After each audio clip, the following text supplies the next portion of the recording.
नई सरकार के गठन की तैयारियां शुरू हो गई हैं। इसके इतर बाजार की नजर अब आगामी बजट और मॉनेटरी पॉलिसी पर है। बजट अभी दूर है, लेकिन कल आरबीआई पॉलिसी का ऐलान होगा। मॉनेटरी पॉलिसी ऐसे समय में आ रही है जब बीजेपी कमजोर मैंडेट के साथ सरकार बनाने जा रही है। अब सरकार के सामने रिफॉर्म और फिस्कल कंसोलिडेशन को बरकरार रखने की चुनौती होगी।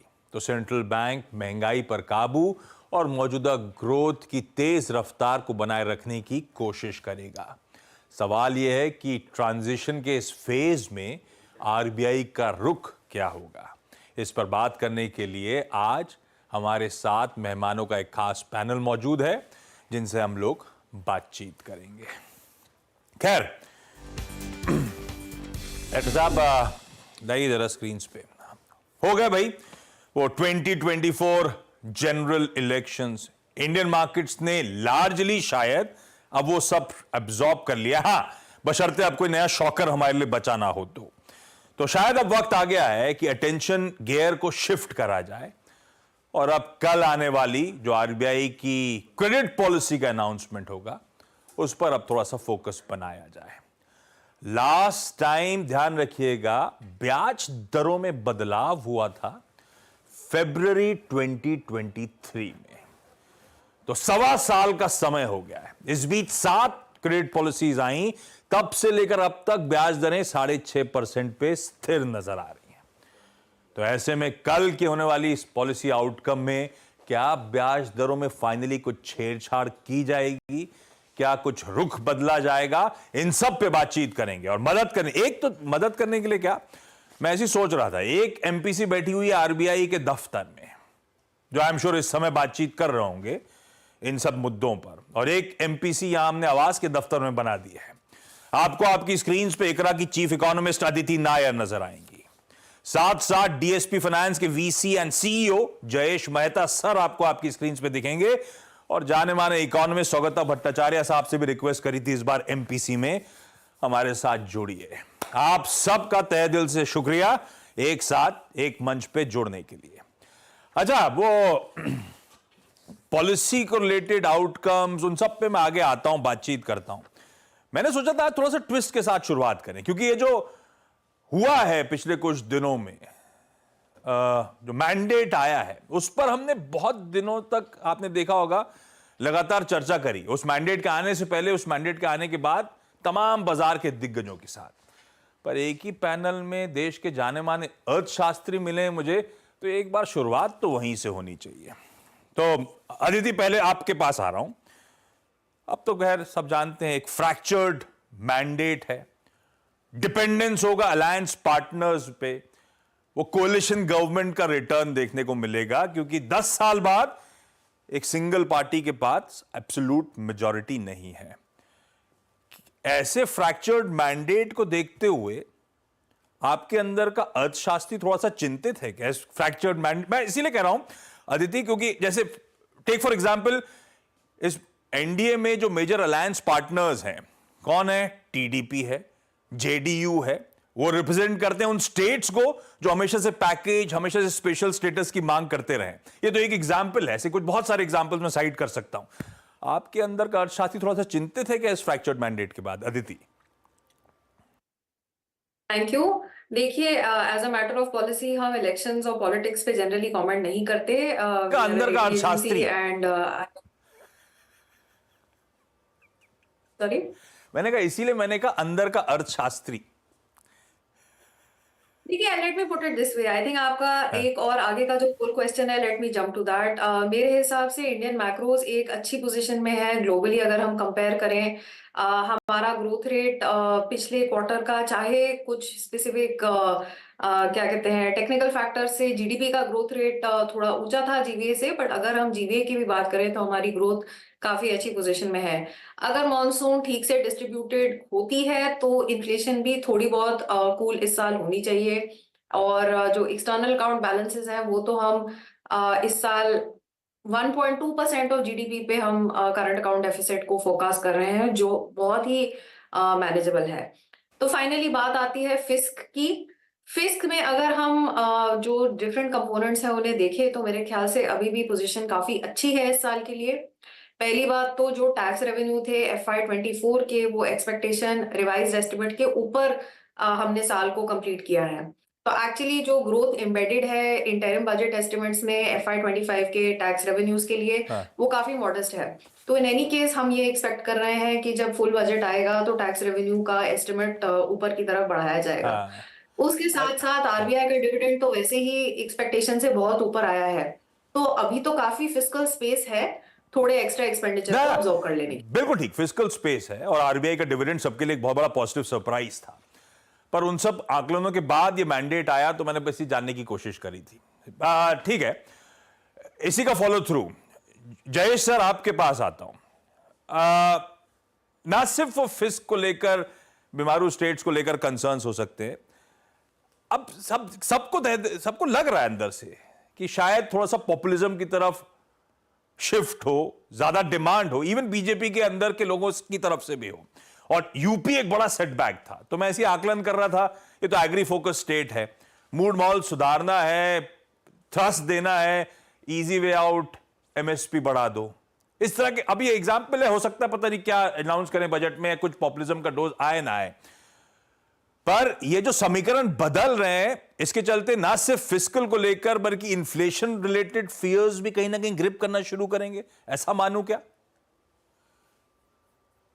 तो आप जो बोल रहे हैं वो सही है। ऑफ कोर्स अदिति जी ने कहा, मैं भी पॉलिटिशियल उस पे हो ज्यादा कमेंट नहीं कर पाता हूं, but again what I hear, what I see, in fact एक जाने माने अर्थशास्त्री ने भी कल परसों उनका इंटरव्यू में, it was pleasing to hear, Neelkanth Mishra ji, basically आज दो तीन चीज है, एक तो है ग्रोथ का और दूसरा है डोल आउट का। तो मार्केट ने तो अज्यूम कर लिया कि डोल आउट करेंगे।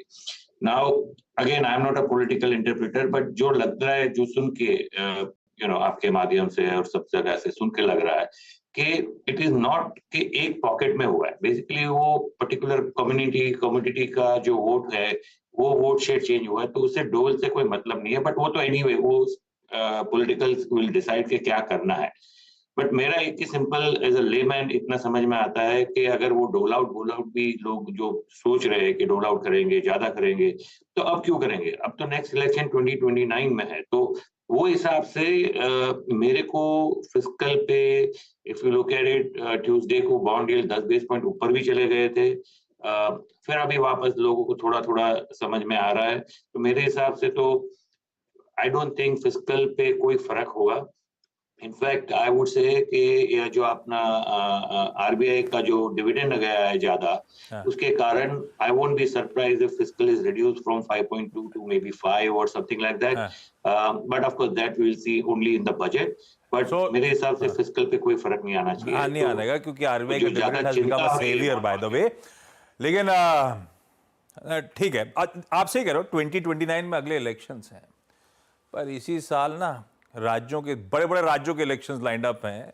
सिर्फ सेंट्रल बैटल नहीं होता है, तो तमाम राज्यों में भी बैटल जाएगा, इसीलिए मैं पूछ रहा था। ठीक बात है, मैंने ये सवाल जो था तीनों एक्सपर्ट से पूछा था, वो एक पीस पोल का रिस्पांस लेकर आई गए तीनों का। हर सवाल पे तीनों के पास जाऊंगा नहीं, सबके रिस्पांस आपको दिखाते चलूंगा। मैंने पहला सवाल पूछा था, जो फ्रैक्चर्ड मैंडेट आया है, उसके बाद आपके अंदर का अर्थशास्त्री कहीं ना कहीं चिंतित है क्या फिस्कल को लेकर? तीनों चिंतित नहीं है। स्वागत है सर, आपके पास आ रहा हूं। अच्छा, आई एम श्योर ये एमपीसी में हम सब जो यहां पे डिस्कस कर रहे हैं ना, बदलती परिस्थितियां, वहां आरबीआई हेडक्वार्टर्स में भी इस तरह की चर्चा हो रही होगी, नॉट नेसेसरली ऑन रिकॉर्ड, बाहर चाय पे तो करने की कोशिश कर ही रहे होंगे, तुम क्या मानते हो, तुम क्या मानते हो। स्वागत है सर, क्या ये फीलिंग सीपन हो रही है, ग्रोथ मोमेंटम कहीं ना कहीं सैक्रिफाइस करना पड़ सकता है, थोड़ा सा ठंडा पड़ता हुआ नजर आएगा? अभी अभी हम बहुत बढ़िया जीडीपी के नंबर्स देख रहे थे कुछ ही दिन पहले। ठंडा पड़ना, मोमेंटम लूज आउट करना, स्टीम लूज आउट करना, ऐसा हो सकता है क्या?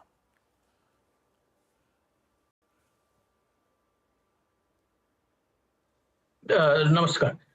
तो बहुत ग्रोथ, एक तो है कि जो इस बार की जो तोड़फोड़ जीडीपी नंबर, ग्रोथ नंबर आए थे 8.2%, वो शायद इस साल FY25 में वो उतने हाई नंबर्स नहीं आएंगे।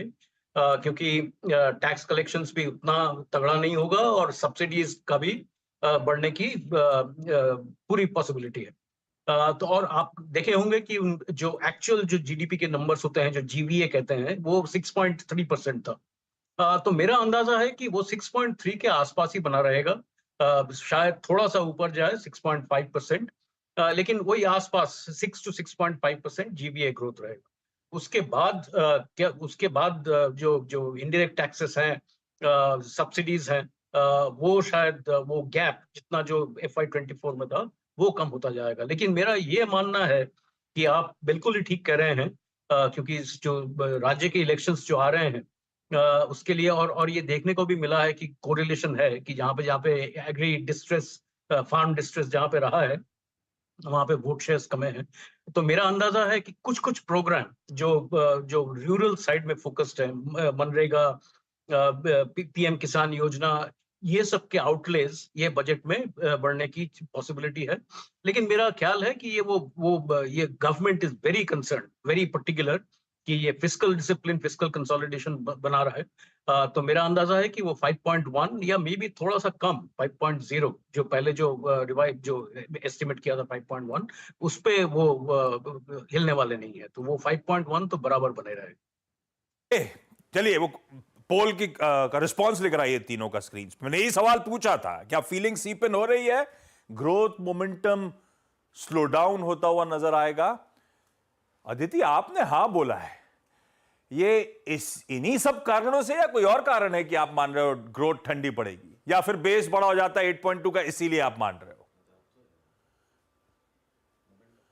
देखिए, मैंने आपके प्रोड्यूसर से काफी डिस्कशन इस पॉइंट पे करी थी। मैं पहले से ही एक्सपेक्ट कर रही थी कि H1 में ग्रोथ स्लो डाउन होगी इलेक्शन रिजल्ट आने के पहले।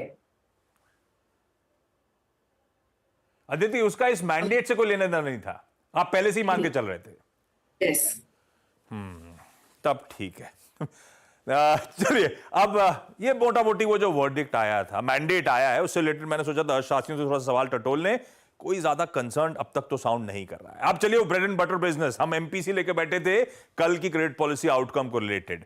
तो सबसे पहले जयेश सर आपके पास आ रहा हूं। सबसे पहला सवाल बट ऑब्वियस हमेशा हम लोग का रहा है, भाई एमपीसी क्या डिसाइड करेगा? मैंने विकल्प भी दिए थे तीनों को। मैंने विकल्प दिया था स्टेटस को का, भाई चलो टोकन 15 बेसिस पॉइंट या 25 बेसिस पॉइंट्स का कट, सब मान रहे हैं स्टेटस को, कोई बदलाव नहीं।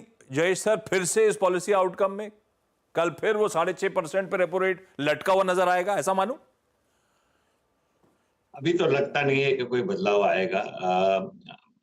ऑफ कोर्स मेरा काफी लोग तो पूरा साल नहीं मान रहे, बट मेरे को लग रहा है लास्ट क्वार्टर में थोड़ा सॉफ्टनेस दिखेगा। But as of right now कोई बदलाव नहीं दिख रहा है, बिकॉज एमपीसी लोकल हालात भी देखती है प्लस ग्लोबल सिचुएशन भी तो देखती है। तो टू दैट एक्सटेंट आपका ऑफ कोर्स अभी अनुमान है कि मॉनसून ठीक रहेगा, आपका अनुमान है कि इन्फ्लेशन 4.5 के नीचे हो जाएगा, but that is an exception, assumption. तो वो थोड़ा नेक्स्ट एक आध क्वार्टर में, 1.5 क्वार्टर में आपको थोड़ा उस पर बहुत श्योरिटी मिल जाएगी, आधा साल भी निकल जाएगा। तो वो हिसाब से मेरे को अभी कुछ दिखता नहीं है at this juncture, unless with the newer thing prop up होता है, वो सब होता नहीं है जनरली, बट वो एक 0.5% प्रोबेबिलिटी रख सकते हैं, बट अदरवाइज कुछ चेंज नहीं लगता। Pure status quo, same as what we saw last 3-4 times. तो स्टेटस को यानी कि दरों में कोई बदलाव नहीं, और एक वॉइस में तीनों आपकी स्क्रीन पे रिस्पॉन्सेस, कोई ऐसा नहीं मान रहा कल आरबीआई कुछ भी छेड़छाड़ करेगा। कल नहीं करेगा स्वागत सर, लेकिन आने वाले दिनों में, इस साल अब मेरे ख्याल से हमारे पास 3 पॉलिसी मीट्स बची हैं, अगस्त, अक्टूबर और दिसंबर। इनमें से कहीं भी आप लोग पेंसिल इन कर रहे हो ब्याज दरों में कटौती की शुरुआत होगी तो कब होगी स्वागत सर? तो मेरा अंदाजा है कि कल तो कुछ नहीं है, कल ना रेट होगा ना स्टैंस होगा, जो रुख कह रहे हैं, कुछ भी कल कोई बिल्कुल चेंज नहीं है। कल खाली देखने का है कि कुछ वो जो फोरकास्ट होता है इन्फ्लेशन के फोरकास्ट, इन्फ्लेशन में, ग्रोथ में कोई चेंज नहीं होने वाला। इन्फ्लेशन में फोरकास्ट में थोड़ा सा कम करते हैं कि नहीं 4.5 से लेके, क्योंकि अंदाजा है कि पहले क्वार्टर में ये अप्रैल टू जून क्वार्टर में इन्फ्लेशन उनका जो पहले 4.9% जो फोरकास्ट किए थे उससे कम आने वाली। अब आगे चलते अगस्त महीने में भी बहुत कम चांसेस हैं, कोई मेरे को तो लगता है 0 चांसेस हैं। उसके बाद से गेम शुरू होगा, फिर अक्टूबर में, दिसंबर में या फरवरी में। हमारा अंदाजा है कि फेडरल रिजर्व शायद सितंबर में पहला रेट कट शुरू करे, वो भी अभी सर्टेन नहीं है, वो देखना पड़ेगा वहां से। आरबीआई के रेट एक्शंस फेड के नॉर्मली 1 या 1.5 महीना या 2 महीने बाद शुरू होता है। तो फेड यदि सितंबर में काटे वो एजम्पशन में, तो अक्टूबर में थोड़ा सा प्रोबेबिलिटी ओपन अप हो जाता है। लेकिन अंदाजा है कि कल के वो इन्फ्लेशन फोरकास्ट देखने होंगे, वहां पे जो पहले किया था कि 4.5 4.6 वो इन्फ्लेशन यदि बने रहे, वो फोरकास्ट बने रहे, तो फिर मुश्किल है रेट कट करना। फिर जाके फिर दिसंबर या फरवरी महीने में तब रेट कट शुरू होगा। तो कल ये जो कल के फोरकास्ट हैं ये बहुत इंपॉर्टेंट है, ये हम लोग देखेंगे कल, क्या क्लोजली मॉनिटर करेंगे। आऊंगा उन सवालों पे भी आऊंगा, ग्रोथ इन्फ्लेशन रिलेटेड सवालों पे। ये जो सवाल पूछा था मैंने कि भाई कल स्टेटस क्यों, आपने देखा था तीनों कह रहे हैं कल ब्याज दर में कोई छेड़छाड़ होगा नहीं। तो अगला सवाल था मेरा यही कि अब फिर ब्याज दर में कब आप लोग कटौती एक्सपेक्ट कर रहे हैं। दो ने आपकी स्क्रीन पे आएगा, दिसंबर 2024 की बात करी, यानी कि मोटा मोटी इस ईयर 2024 कैलेंडर ईयर 2024 के लास्ट क्वार्टर में ही आप एक्सपेक्ट करें ब्याज दरों में कटौती की शुरुआत होगी। और क्योंकि लास्ट क्वार्टर है, हमेशा एक रिस्क रह सकता है स्पिल ओवर का, हो सकता है 2024 नहीं 2025 में ये आप देखें। लेकिन अभी तक तो हम Q4 लेके चल रहे हैं इस साल का, ठीक है। ऐसे में अगर ब्याज दरों में छेड़छाड़ नहीं हो रही, कटौती नहीं हो रही, तो क्या स्टैंड्स में बदलाव होगा या नहीं होगा? भाई अब तक का स्टैंड लगातार बना हुआ है विड्रॉल ऑफ अकोमोडेशन, वहां से वो स्टैंड न्यूट्रल आएगा नहीं आएगा इस बार? क्योंकि आदित्य आप बाकी दोनों तो दिसंबर की बात कर रहे हैं, आपके रिप्लाई में देख रहा था अक्टूबर की चर्चा। आप बेट कर रहे हो क्या इस बार पॉलिसी स्टैंड में कोई बदलाव होगा? देखिए कल तो नहीं होगा, हो सकता है अगर बहुत बढ़िया मॉनसून हमारा अगले 2 महीने में निकल के आता है तो शायद अगस्त में स्टांस चेंज हो जाए, जो एक ग्लिमर ऑफ होप हमें दे रहा है कि शायद अक्टूबर की पॉलिसी में रेट कट हो सकता है। लेकिन अगर मॉनसून का जो पहले 2 महीने का आउटकम है बहुत पॉजिटिव नहीं रहा, तो आई वुड से कि अगस्त में भी स्टांस चेंज नहीं होगी, शायद अक्टूबर में जाके होगी। और उस सिचुएशन में मेरा भी जो रिस्पॉन्स है वो दिसंबर पे शिफ्ट हो जाएगा रेट कट के लिए। तो सब कुछ मॉनसून गॉड्स के ऊपर है। और तब तक मेरे ख्याल से बजट भी जुलाई का समय होगा जब हमें आइडिया लग रहा होगा monsoon across the length and breadth of this country किस तरह का स्पैन है, और उस बीच बजट भी सामने आ रहा होगा, तो काफी हद तक क्लैरिटी आ रही होगी एमपीसी के हाथ पे भी। तो शायद उसके बाद स्टैंड्स में शिफ्ट और लास्ट क्वार्टर में जाते जाते हो सकता है ब्याज दरों में बदलाव या गिरावट देखने को मिले। अच्छा, अगला सवाल मैंने, अच्छा इसका रिप्लाई तीनों का सॉरी स्क्रीन पे है। विड्रॉल ऑफ एकोमोडेशन से न्यूट्रल का स्टैंस, क्या आरबीआई अपना रुख या फिर एमपीसी अपना रुख बदलेगा? तीनों यही कह रहे हैं नहीं बदलेगा, विड्रॉल ऑफ एकोमोडेशन कंटिन्यू, यानी कि ब्याज दर में कोई छेड़छाड़ नहीं, दरें कटौती अभी दूर है और स्टैंस में कोई बदलाव नहीं। अब आता हूं दूसरे हाइजीन क्वेश्चंस। जय सर आपके पास, वो हमने बहुत बढ़िया, जैसे अभी सौगता सर मेंशन कर ही रहे थे, जीडीपी के आंकड़े आते हुए देखे, एस्टिमेटेड कि हम 8.2% FY24 में ग्रो करते हुए नजर आएंगे। कल की एमपीसी का आउटकम, गवर्नर साहब की कमेंट्री में, क्या आप लोग FY25 की भी रिवीजन अपवर्ड्स एक्सपेक्ट कर रहे हो या कोई छेड़छाड़ नहीं होना है? नहीं, कोई छेड़छाड़ नहीं दिख रहा है, बिकॉज वही जैसे अदिति जी ने भी कहा कि वो बेस इफेक्ट भी ज्यादा है, तो ये कोई छेड़छाड़ ज्यादा होगा नहीं। आई थिंक मे बी अगस्त वाली पॉलिसी में बजट को देख के और थोड़ा 3-4 महीना भी निकल गया है, बट कल की पॉलिसी में उसमें कोई चेंज नहीं दिख रहे। कोई छेड़छाड़ नहीं। अदिति तो कह रही हैं पहले से पिक्चर इन कर रही थी, फैक्टर इन कर रही थी, पहली छमाही थोड़ी सी दिक्कत भरी रह सकती है, तो देखते हैं कैसे अब पैन आउट होता है। फिर अगला सौगता सर के पास जा रहा हूं। अच्छा, इसका रिप्लाई प्लीज दिखाइएगा सबका, सॉरी मैं भूल जा रहा हूं बार बार कि सबके रिप्लाईज में बस स्क्रीन पर है। आरबीआई जीडीपी फोरकास्ट FY25 के लिए अपवर्ड रिवाइज करेगा, अनुमान बढ़ाएगा। सिर्फ जयेश सर नहीं, अदिति ने भी सटल हिंट्स दे ही दिए थे और स्वागत सर भी मानते हैं। कोई नहीं मानता, कोई भी अपवर्ड रिवीजन FY25 के जीडीपी में आपको देखने को मिलेगा। फिर अगला, ग्रोथ के अलावा एक इन्फ्लेशन की चर्चा होती है। क्या आरबीआई महंगाई अनुमान में कोई बदलाव करेगा? प्लीज उसका रिस्पांस दिखाइएगा। तीनों के रिस्पांसेस स्क्रीन पर आएंगे। ज्यादातर जयेश सर कह रहे हैं नहीं, अदिति कह रही है नहीं, लेकिन सौगात सर कह रहे हैं हाँ, महंगाई एस्टिमेट्स में कुछ फेरबदल एक्सपेक्टेड है और उसी पे डिपेंडेंट है आपके कट्स के प्रोजेक्शन। सौगात सर, क्या एक्सपेक्ट कर रहे हो आप महंगाई के फ्रंट पे? तो मेरा अंदाजा है कि ये पहले क्वार्टर के जो नंबर आए हैं, सो उनके जो पहली जो अप्रैल महीने में जो उन लोग फोरकास्ट किए थे वो 4.9% था सीपीआई इन्फ्लेशन। अभी तक हमारा अंदाजा है कि मई के इन्फ्लेशन अबाउट मोटा मोटा 4.6 4.7 ऐसा दिख रहा है मई के इन्फ्लेशन आंकड़े। जून महीने में भी थोड़ा सा कम होगा क्योंकि थोड़ा सा बेस इफेक्ट ज्यादा है यहाँ पे मई महीने में।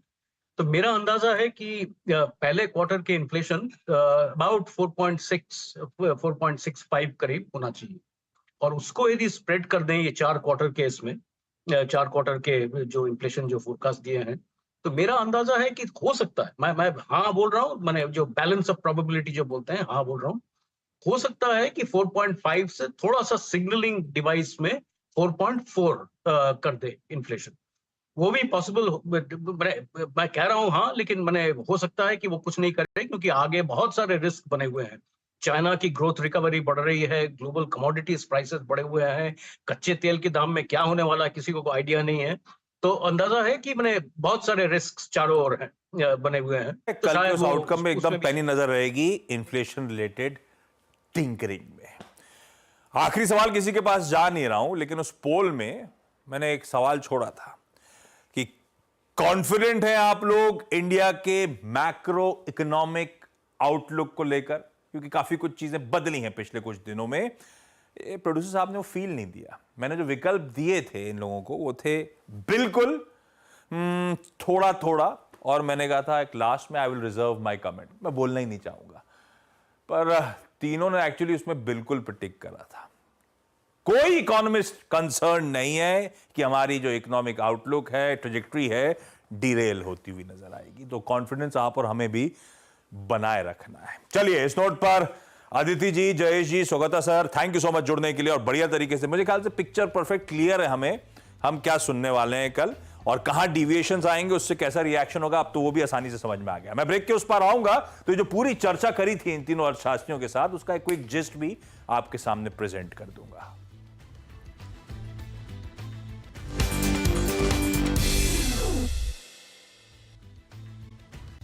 ब्रेक के बाद आप सबका स्वागत है।